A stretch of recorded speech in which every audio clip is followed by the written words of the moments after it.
No good, no good.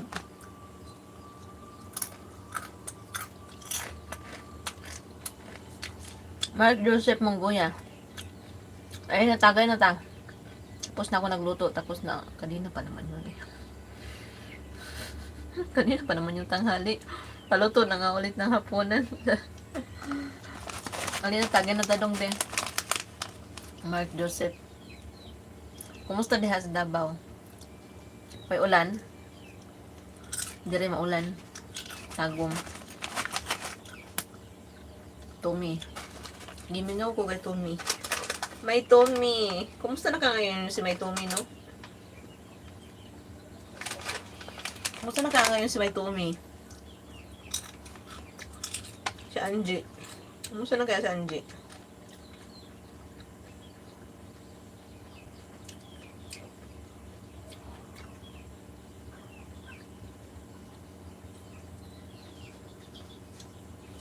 Sana makaharap po kita minsan sa inuman. Naapaktay na. Hindi naman ako as umiinom talaga. Pag gusto ko lang. Hindi naman ako as tudo-tudo talaga inom. Pero wala pa ako nakakainuman na lalaki. Uy, noon sa man.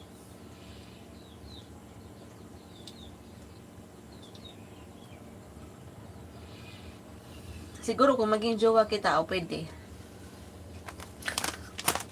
Pwede. Malay mo po maguso? Ha? Ano maguso? Mag-uso? Ano ba?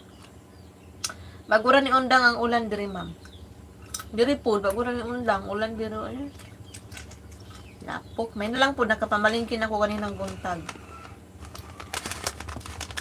So okay na. Hindi na ako mag-ano. Paghapon umuulan talaga dito.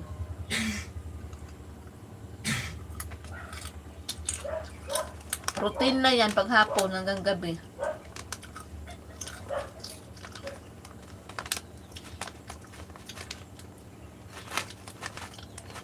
Payag ka ba na maging jowa kita?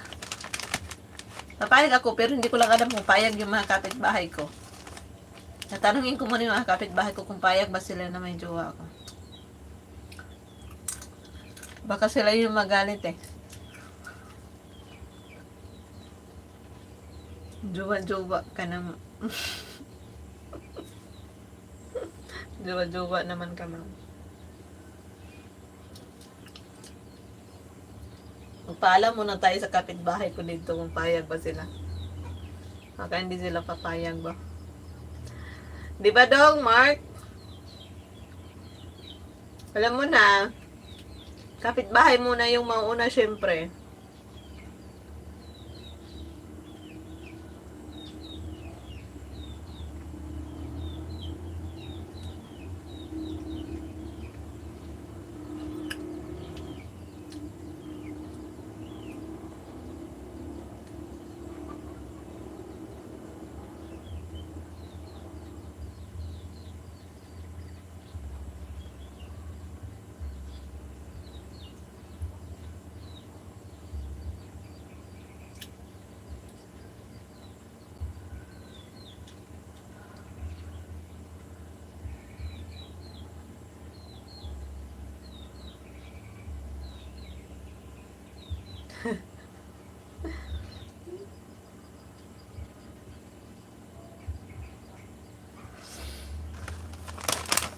Ay, asan na ba po?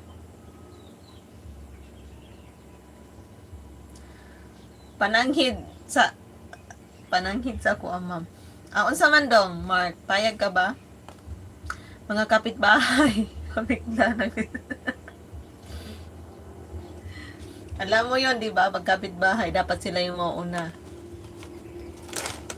Shout out to you, boy George. Mark Joseph from Davao. George Geldres Ola ni Miroy.